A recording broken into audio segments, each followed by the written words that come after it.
Hello, Bureau Township, friends and family. You may not recognize me.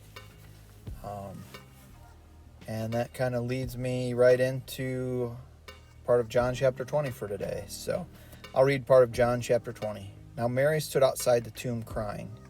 As she wept, she bent over to look into the tomb and saw that two angels in white seated where Jesus' body had been, one at the head, at the other at the foot. They asked her, "Woman, why are you crying?"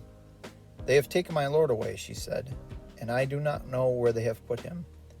At this she turned around and saw Jesus standing there, but did not realize it was Jesus. He asked her, "Woman, why are you crying? Who is it that you are looking for?" Thinking he was a gardener, she said, "Sir, if you have carried him away, tell me where you have put him, and I will get him." Jesus said to her, "Mary."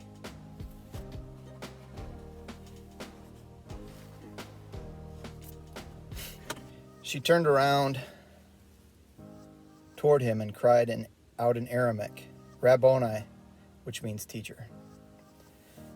So in some of the old TV shows, someone would wear a mask, or you would see Superman take off his glasses, and the audience, the TV audience, knew who he was the whole time, but there was that mystique in the show that the people that they interacted with were blinded.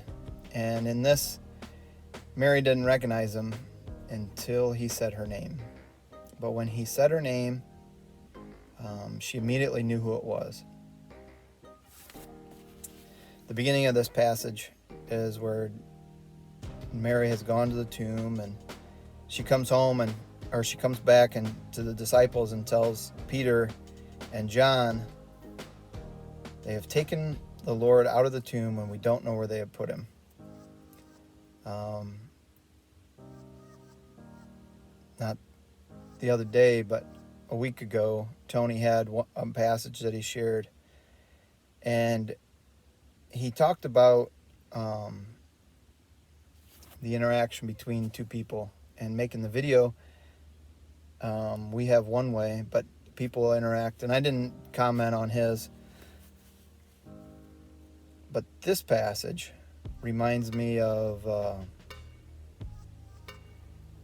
the song, it slipped my mind. I can't remember the guy's name. Not Don Francisco. And he tells this story. And the passage that Tony talked about, one of the was the prodigal son. And Kathy Allen had posted that that was someone real famous that I can't remember right off the top of my head because I'm doing this, said that was maybe the greatest story ever told. And I think the greatest, other than Jesus, to have told the story maybe was Keith Green. And in this picture, we have that song by Don Francisco, and then Mary's there at the garden.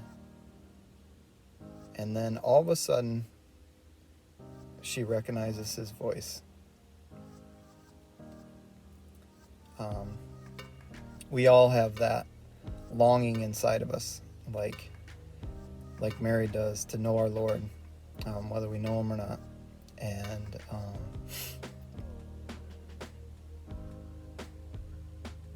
hopefully we can help people have that mask taken away, the blinders taken off their eyes, that they might see him.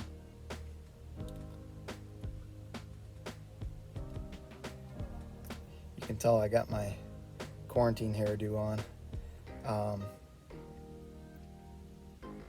As Patrick has said, we're working on being able to meet soon. We look forward to that. We look forward to that fellowship and the time when we can strengthen each other and build each other up. And until that time comes, we continue to pray for you, and we hope that you come through this stronger and better and closer to the Lord.